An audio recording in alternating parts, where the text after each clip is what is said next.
अपने शिष्यों के साथ एकदम शांत बैठे हुए थे। उन्हें इस प्रकार बैठे हुए देख शिष्य चिंतित हुए कि कहीं वह अस्वस्थ तो नहीं है। एक शिष्य ने उनसे पूछा कि आज वह मौन क्यों बैठे हैं, क्या शिष्यों से कोई गलती हो गई है। इसी बीच एक अन्य शिष्य ने पूछा कि क्या वह अस्वस्थ है, पर बुद्ध मौन रहे। तभी कुछ दूर खड़ा व्यक्ति जोर से चिल्लाया, आज मुझे सभा में बैठने की अनुमति क्यों नहीं दी गई है। बुद्ध आंखें बंद करके ध्यानमग्न हो गए।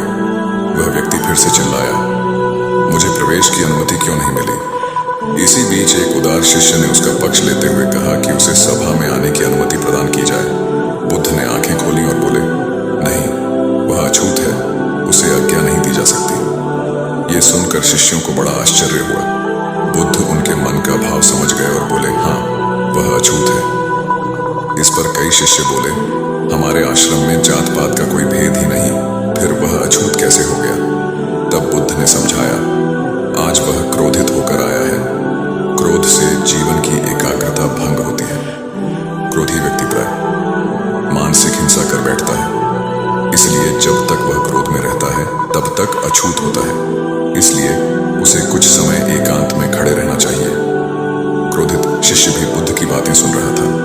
पश्चाताप की अग्नि में तपकर वह समझ चुका था कि अहिंसा ही मनुष्य का महान कर्तव्य परम धर्म है। वह बुद्ध के चरणों में गिर पड़ा और कभी क्रोध न करने का प्रण लिया। आशय ये है कि क्रोध के कारण व्यक्ति अनर्थ कर बैठता है और पश्चाताप उसे बाद में होता है, जिसका कोई लाभ नहीं मिलता। इसलिए हमें क्रोध नहीं करना चाहिए। असल मायने में क्रोधित व्यक्ति अछूत हो जाता है और उसे अकेला छोड़ देना चाहिए। क्रोध करने से तन, मन और धन तीनों की हानि होती है। क्रोध से ज्यादा हानिकारक कोई और वस्तु नहीं है। महात्मा गौतम बुद्ध को बौद्ध धर्म का संस्थापक कहा जाता है।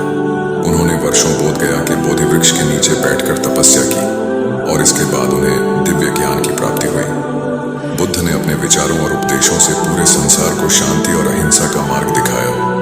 इसलिए कहा जाता है कि बुद्ध के विचार आपका जीवन बदल सकते हैं। बुद्ध की आज की अमृतवाणी में आपको बताएंगे गौतम बुद्ध से जुड़ी एक ऐसी कहानी के बारे में जिससे आपके जीवन में खुशियां ही खुशियां रहेंगी, क्योंकि बुद्ध का मानना है कि यह पूरी तरह से आप पर ही निर्भर करता है कि आप खुशी या गम क्या लेना पसंद करते हैं। एक बार बुद्ध एक गांव से गुजर रहे थे, लेकिन उस गांव में लोगों के बीच गौतम बुद्ध को लेकर गलत धारणा थी, जिस कारण वो बुद्ध को अपना दुश्मन मानते थे। जब उस गांव में बुद्ध आए तो गांव वाले उन्हें बहुत भला बुरा कहने लगे और बददुआएं देने लगे, लेकिन इसके बावजूद भी बुद्ध गांव वालों की बात शांति से और मुस्कुराकर चुपचाप सुनते रहे। गांव वालों ने देखा कि उनकी बातों का बुद्ध पर कोई असर नहीं हो रहा है और वे विनम्रता से उनकी बातें सुन रहे हैं। गांव वाले जब बोलते बोलते थक गए तो आखिर में बुद्ध ने कहा कि यदि आप सभी की बातें समाप्त हो गई हो तो मैं अब प्रस्थान करूं।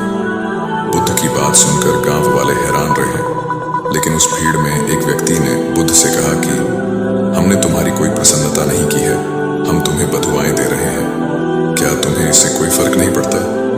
बुद्ध मुस्कुराते हुए बोले, जाओ, मैं आपकी गालियां या बददुआओं को लेता ही नहीं। आपके द्वारा दी गई गालियों से भला मेरा क्या होगा। जब तक कि मैं आपकी गालियों को स्वीकार ही नहीं करता, इसका कोई परिणाम ही नहीं होगा। जानते हैं, कुछ दिन पहले एक व्यक्ति ने मुझे बहुत सारे उपहार दिए, लेकिन मैंने उसे लेने से मना कर दिया। जब मैं लूंगा ही नहीं तो कोई मुझे कैसे दे पाएगा। बुद्ध ने पूछा, बताइए, अगर मैंने उपहार नहीं लिया तो उपहार देने वाले व्यक्ति ने क्या किया होगा। भीड़ में से किसी ने कहा, व्यक्ति ने अपने उपहार को अपने पास रख लिया होगा। बुद्ध ने कहा, मुझे आप सब पर इसलिए दया आती है क्योंकि मैं आपकी इन गालियों को लेने में असमर्थ हूं और आपकी ये गालियां आपके पास ही रह जाएंगी। सीख। भगवान गौतम बुद्ध के जीवन से जुड़ी इस कहानी से यह सीख मिलती है कि हम अक्सर अपने दुखों का कारण दूसरों को समझते हैं, लेकिन असल में यह हम पर ही निर्भर करता है कि हम वास्तव में क्या लेना चाहते हैं, खुशी या